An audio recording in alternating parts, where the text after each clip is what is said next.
If money were embodied as a person, an actual person, and you had a relationship with it, how would it go? Would this person be loving, generous, expansive? Or would it feel fraught and stingy and controlling?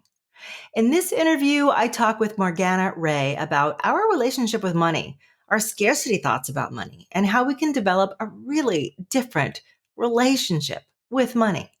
Side note, I adore Morgana. She's as clever as they come. She's also a pioneer in personal development for 27 years, and her fans call her the money goddess for a great reason. You'll see why. Oh, and we drop the F bombs as well. So mind the children. Now let's get on to Morgana. Hi, I'm Summer McStravick with FlowDreaming.com. And welcome to this series, Scarcity Thinking Sucks. So do limiting beliefs. So let's dissolve your limited thinking, dump those scarcity thoughts, own your power, and get you back on your feet, reaching for the stars. Over the course of these episodes, you'll hear from some really brilliant minds about ways they pinpoint and blow up limiting beliefs in their specific areas of expertise. So come with me on a journey into your mind and heart, and let's see what we can find in these very enlightening conversations. Morgana, my dear, it's so good to see you. Oh, you too. Catching up again. It's been a while. I feel like it's only been a day, though, since we last talked. Isn't that funny how that happens with some people? Yeah. So I did this series because I feel like a lot of us, almost all of us, are reemerging from this incredibly weird state we've been in for a while. And we have been told to stay back, stay in, stay safe, which is all very retractive energy. And now it's like we can go out again and we can kind of expand again. And I realized in the last year, our limiting beliefs, our scarcity thoughts, I've just got to hold the fort down, let alone, I can't think big right now. I've just got to hold the effing fort, right? Yeah. That's been where we've been at. And so this is so important. And you talk into the money aspect of it, like straight into the money aspect, which is where the bulk of people have crazy scarcity thoughts. And they've been through this huge tumultuous year of, I lost my job, or I've been working from home. Hell no, I'm never going back to the office. I would love to hear your take on this and the scarcity and the stuff that's come up like in your people over this time. Well, it's interesting because there are a couple of things going on. There's the usual. Yeah, there's always the underground usual of there's, freaking out. that we've had for thousands of years of money representing our deepest issues around worth and freedom and power and safety and our, especially here in the United States, the right to exist because it's so tied to medical care. So like there's already tons and tons of garbage around money. But then you add, this huge global contraction. And it feels right now for me like we've been in winter, and winter really is about conserving energy and about safety. But we're entering spring, which is really, really exciting. So life is coming back, and we're feeling the energy to kind of uncurl and unfold and start to expand. And no, it's not about going from 0 to 60, like in a day, although if that's you, great. Yeah. But I think what we have the opportunity here to do is as we come out into this new world, we get to choose what we leave behind. So not only do we start to wake up and we start to do business and we start to travel and we start to cuddle and kiss our friends and families again, but we get to do it differently. So there is, I think, a bit of a blank canvas. I don't feel like resurrecting the programs that I was doing in 2019. It just feels like old energy. So I am Yes. excited about this opportunity to rebuild anew the way we choose. Yay. Yay. Hallelujah. And you made me think of several things. One, George R. Martin was right. Winter was coming. It came. And it's unfortunately still in some parts of the world. And I bless them. And I hope it goes through quickly and spring comes to all of us. 100% agree Agreed. with you. We get to choose what to leave behind.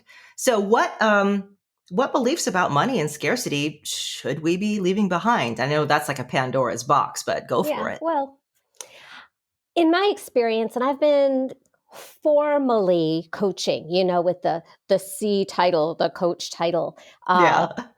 for 27 years now, which is Oh, amazing that I'm only like oh, 22. No, really, I'm I 54. know. How did that Uh, happen in the womb? but money, and the reason I focus on money, which is, so surprising because it's really not my highest value by a Yeah. long shot or even my biggest interest. But money is the number one excuse that we humans use to give for what we can't have, do, or be. Mhm. So it's like the big monster in our lives. It's Mhm. also a way of ducking responsibility or maybe uncomfortable conversations about what we actually do want and don't want. It's so much easier to say, oh, I would love to do your thing or buy your thing, but I can't afford it. And every time Mhm. you do that, it's like you're giving all of your power away to this money monster. And you're feeding Yes. this monster of scarcity. So it may seem really innocent when you do it, but it really is feeding this energy and this subconscious belief of lack because your subconscious doesn't really know that you don't really mean it. So we learn from really, really, really young ages uh, that there's a limitation in Kabbalah. This is the energy of Binah, the dark mother who creates form and definition and endings and scarcity and death. Mm. One of the, we're getting like real spiritual here, but Yeah. uh, you know, the world is born by creating specifics, and specifics have boundaries. So money is a really sharp expression of boundary in our experience. So we project onto it all of our limitations, all of our Yeah. feelings of unworthiness, unlovability, and not being safe get collapsed into our relationship with money. And what I find coaching thousands of people on relationship with money, I've never, ever, ever found the root cause or solution to the money problem in the money story. And I know a lot of people love to say, change your money story, change your life. And if that works for you, I'm always for do whatever works for you.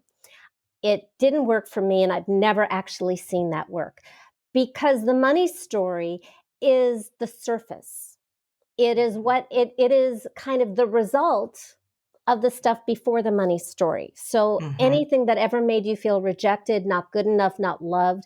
And let's start with parents because parents are our original experience of money because they Mhm. fed us, they clothed us, they told us if we were loved or not, they made us feel safe or not, and they set the boundaries of what was allowed and what was possible and what wasn't. And so many of our traumas can come from a traumatic parental relationship, abuse, any physical, emotional, sexual abuse. It's going to show up. It's going to show up in your relationship with yourself and life, and it is going to show up in your relationship with money. So Mhm. we want to look at the root cause of why we don't feel worthy, why we don't feel good enough, why it doesn't feel possible. And it's always in that I can't have it, I don't deserve it, not for me, there's something wrong with me, deepest beliefs. That's where all the scarcity comes from. Yeah. A way that I always talk about it is um, money is your ultimate power leak. It is your jailer. You've let it. You've handed it the keys, and you've said to it, "I can't do this because of you." And then you get really resentful about that after a while. But you keep handing the keys to money and saying, can't take this class, like you said, can't leave my job, can't change my partnership, can't go back to school, can't, and then point the finger. Why? Because of that thing right there. Money. It hates my guts. It never gives me what I need. And let's flip that. Uh-huh. What if I were saying to you, Summer, I Yes. can't do what I want because of you. I can't Ooh. become, like, I'd be I resentful hate of you. I'd be you. like, hey man, that's not my problem. And that's what Yeah, money like, says, right? yeah, and I wish you didn't exist. And I'm only with you because I have to be with you Oh and you're evil. God. And how does Ooh. money feel? And It wants to run away from me. That's what it does. yeah, well, it hurts. Like another Yes. way you could it can be, especially if money loved you, that would be a really deep soul wound. Uh, Yeah. I found that we have a real personal unconscious relationship with money that actually comes into the clearest focus when we make it a person, because we do relate to it. We blame it or we love it like a person. So why not make it a person? And that uncovers the real dynamic of the relationship Mm. way better than a list of negative beliefs. And I know a lot of people Mhm. love to go through negative beliefs, but that's intellectual, and that's not what solves such a Mhm. primal existential issue, is really coming from all the stuff that is below the surface. So when we make money a person, whether it's the bad boyfriend who is cheating on you, skipping out on you, telling you you're not good enough and making you feel like crap, but he's the only one you'll ever get, right? Or he's super inconsistent. He gives you all of his attention and then he's gone for 5 weeks. Right. Right? Right. That's money also. Or lies, Mhm. do this and I'll be there for you, baby. Mhm. So that's almost an easier version of Yeah. I what love I that. guide people through. But so when you dig up all that ick, like, hello, welcome to the feel bad episode of Summer Summit, right? But No. no, no, no, we're going to get to the good stuff. I promise we're going to get to the good stuff. But first, you want to uncover what, and by the way, this is so true for money, but you can use it on anything. I used the same process on my relationship with love and met my husband 2 months later. So when you are doing everything you're supposed to be doing, and you're taking all the classes and you're watching all the recordings and you're doing what your teachers and your coaches tell you to do, and you have a great product and you have testimonials, and you're still financially freaked out and struggling, Yeah. then what we want to do is we want to take a look at why you are protecting yourself from something that you are working so freaking hard for. And Mhm. this can be kind of liberating, because it doesn't really make sense until you see what is dangerous, or what your subconscious made up was dangerous about what you want. Because Mhm. if you're pursuing money but it's not safe, then you're going to back up, and there's nothing you can do about it until you make it safe. I do believe that change happens at the speed of safety, especially for women. So when we Mhm. look at anything that hurt your feelings that is coming up for you in this moment, anything that you're ashamed of, disappointed about, any event that made you feel unsafe, and has nothing to do with money, by the way, like you had an accident, or a boy rejected you, or a teacher said something, or your friends decided to not invite you, like all that kind of stuff is way more powerful than you think. So I was talking about the solutions not in the money story, it's the stuff that goes into how you feel about yourself and life that creates the money Yeah. situation, because there's no better mirror of how we feel about life than money, because money affects everything in life, like Mhm. our relationships, our family, our fun, our purpose, Yeah. our lifestyle, everything. It's like money has fingers in there. So you want to have a really, really good, safe relationship with money that you don't need to say no to. Like What someone, right? what does a safe relationship feel like? Like you said a few minutes ago, you want to feel like money really loves you. And I know some people are scratching their heads thinking, I have never felt that in my life. I have no idea what it means to feel like money loves me. I think that's a bunch of BS. I don't even know. How could I even have that feeling? Like, how do you step people into, like, why should money love me? Why me? What a great question. Well, there are a lot of questions in there that I want to address. And Yeah. the most important part, and my law of attraction brothers and sisters, take a deep cleansing breath, Okay. because the key to make this work is to go into the ickiest, lowest vibrations. It's like a slingshot. It doesn't work without the polarity. There's no magic in neutrality. So it's like a slingshot. You want to go as far into what is repulsive about money, life, yourself, all of the negative stuff that makes life not worth living in your personal life, in the world, whatever you get a charge about, you want to go in the wrong direction first. It's like a slingshot. The farther you go, the more energy there is to send you where you want to go. But if you Yeah. stay in the same place and you just think good thoughts, you're kind of stuck in a mix of the good and the bad, and it's like mud, and it's not magical. It's not going to create the change. So to feel like money loves you, first you have to go into the world of the version of money that hates you and wants to kill you. And I'm not exaggerating. And this Betray you, is leave you. You won't have right. enough if you have to go to the hospital. You won't have enough if you have to cover your car breaking down. You won't have Go enough through to your change the children. job. Yeah, and if destroying you is not enough, bring in your children or somebody you really, really love. Oh my And God, Morgana. yeah, you want to make it intense, because from a Okay. scientific standpoint, it lights up your neurology. It like, whew, all of Yeah. your brain neurons are firing up and they get really, really plastic. So it's like you are scratching the record and you can lay down a new track, but you have to feel it. You can't just think about it. Okay, what if you get stuck there? Because my instant reaction is total full-on rebellion. Like, Yeah. oh, you're not going to make me feel like that. It actually inspires me to feel like, I want to go after that like a tiger. But I Yeah. know that not everyone does. They'll just go, oh, because it's true. Want, want. You know? Well, oh, that's a great spin. So first of all, um, if it feels too dangerous or difficult to do it alone, don't do it alone. Like my job as a coach is to safely take clients deeper and farther than they can go on their own, because I know how to bring them back. Yes. So whether you work with me or you just have a witness to your process, please make sure the witness does not try to coach you, because they will throw you off course.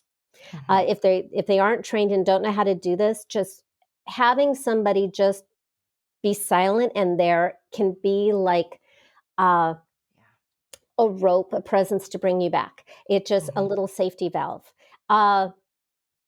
So to get to the place of the experience of money loving you, first you want to go into the opposite. And the person with the biggest, worst, scariest, ugliest, most repulsive monster wins. Like, Okay. really. So if you're having a super bad day and you want to give up on life, first of all, stay alive long enough for that to change. And congratulations, this process is going to be way, way, way easier for you because you're already almost there. Okay. Because when you get to that point where, okay, this is as bad as it needs to be for me to say, fuck no.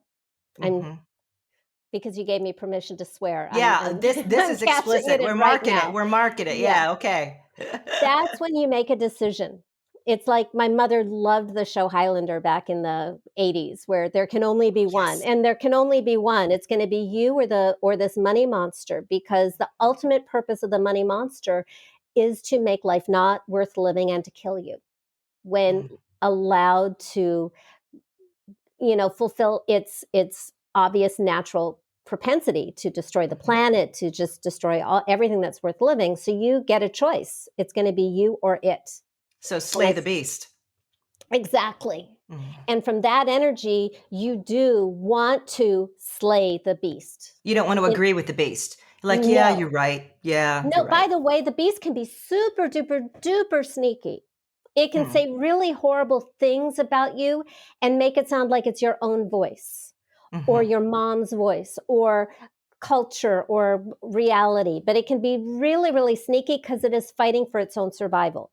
It Mhm. can look really pathetic and sad and weak and make you feel sorry for it. Don't fall for it.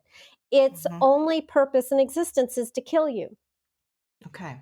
by making life not worth living, by diminishing you until you give up. So you have a choice, you or the monster. And so it's like that holy Durga, the goddess, the Hindu goddess, the warrior goddess who slays ignorance. It's that kind of energy that you tap into when you go, I choose me and you don't get to exist in my life. And then through the limitless powers of imagination, you just obliterate that personified monster. You want to give it like flesh and personhood and then annihilate it with laser beams or uh, fire throwers or Bows and volcanoes or arrows. sharks. Yeah, Mhm. machetes. One of my Mhm. clients ran over hers with a monster truck. How can you not love that? Oh, I would do glitter bombs, Morgana. Whatever. And then Okay. and then you want to get rid of all the bloody bits, like sulfuric acid, cosmic vacuum cleaner. I mean, be creative Okay. until it is gone. And that's the only test, is that it feels different. Like there's an empty place where that monster had lived in your life your whole life. So it feels Mhm. different than anything you felt your whole life. It's gone. And Mm. that may feel great and light, or it may feel scary and dark. It may, it doesn't matter. It just feels different and empty. And then you have room for a completely different relationship with money. Mm. When the whole monster is gone and you just check yourself energetically, it's gone and it's Mhm. empty and it doesn't get to come back, then you get to invite love.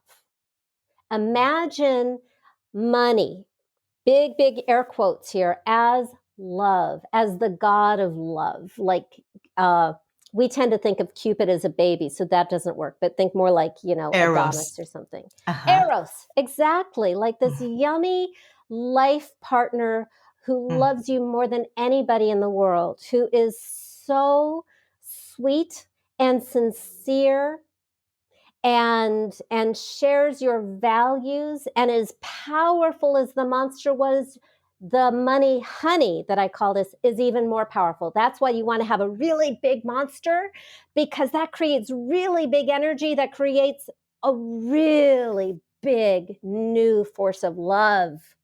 Right. And this person loves you and you see yourself Uh-huh. through his or her eyes, the eyes of love, and you see yourself as you really are, without all of your little moment by moment neuroses that make you human. That becomes very cute because that's just, part of what makes you lovable. And you are seeing your life and the situation from the eyes of your money honey, who is all possibility. And the money And honey says, I want to show you off to the world. I want you to meet all my friends. I want to take you to every party. I want to take care of you. I want to make sure you're always safe. well, Right? I would adjust that a little bit. Okay. Your money honey wants to be with you. Your money Mm. honey wants you to be powerful and happy and for you to love yourself. Your Okay. money honey does not take care of you because that weakens you and that just makes him a new money monster.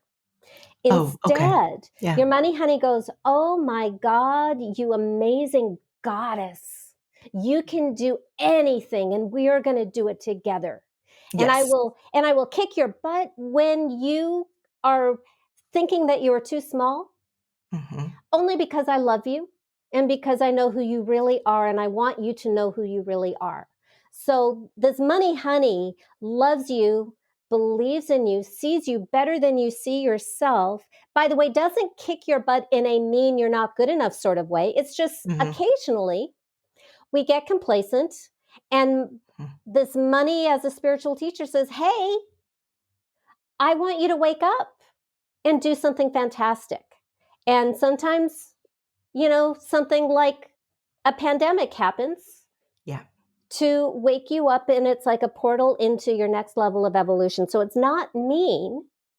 It's not judgy. It's not that you have to earn your money honey's love.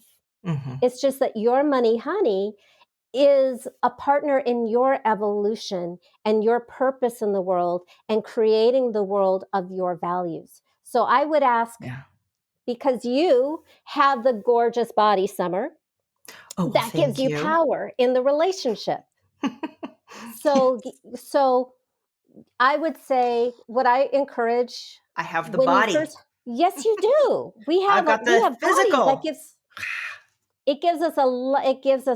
it gives us the power in the relationship. We are the gatekeepers, we are the deciders. So when Mm-hmm. I first discovered my money honey back in 2003, when dinosaurs roamed the earth, I had it was such a shocking experience to see my very first one was tall, dark, handsome, of course, in a tuxedo, carrying a bouquet of red flowers, and loved me. And that was, I can't even tell you how weird that experience was. What? Yeah. Money loves me? But it felt so real and so sweet. And I also felt how much I'd been breaking his heart all those years, pushing him away, Yeah. that I had that power. And I asked him, what do you need from me so you can stay with me? I didn't ask, what do you need from me to love me? Because the love is there. Yeah. Without limit. But I have the power. What does he need to stay with me so that I'm not pushing him away? Mine is a guy. And he said, I just need you to love me and stop treating me like a monster. Because every time somebody would ask me, what do you charge? I would cower in the corner energetically. Ah! Mm-hmm. And how What do I badly. charge? Not enough. How does that work for you? Good, I'm sold. No, I'm kidding. I know exactly what you mean. Well, now when somebody asks me what I charge, I state my fee and I instead have the energy, and isn't he lovely? Yeah.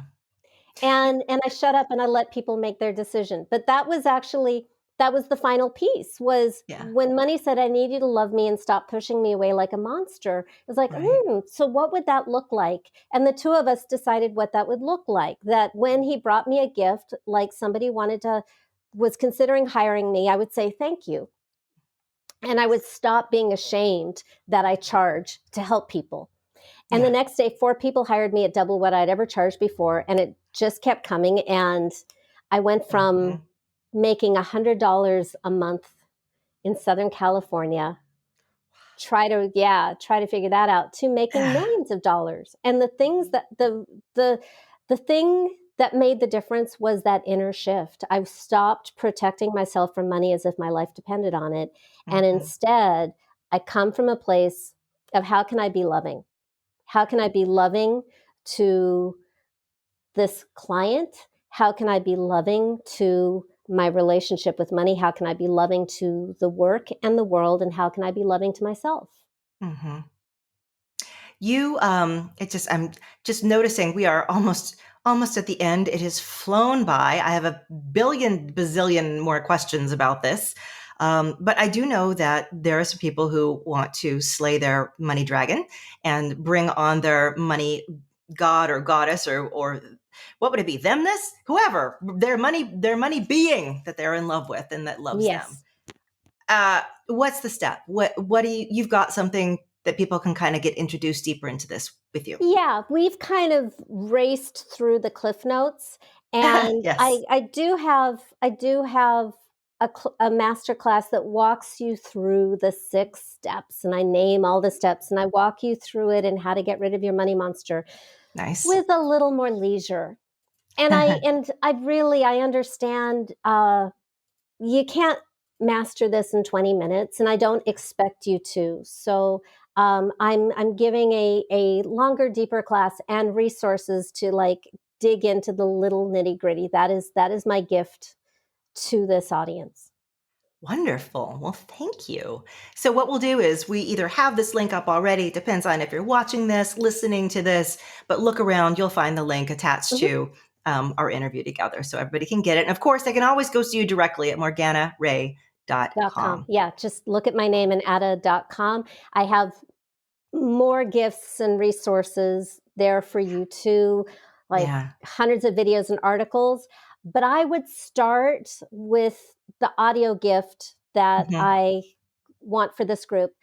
Uh, for one thing, audio, if you are washing dishes or picking up the kids or whatever, Yeah. you don't have to be sitting in front of your computer.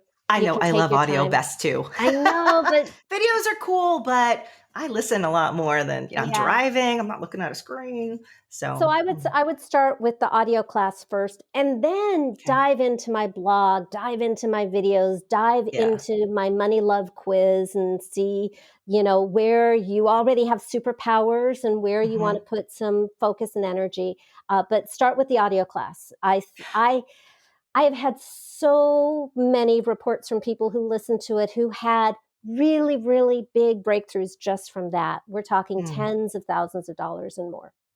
Wow. I can really see how this is the starting point for much greater work, much deeper, more expansive. I don't know if it's deeper, but more expansive.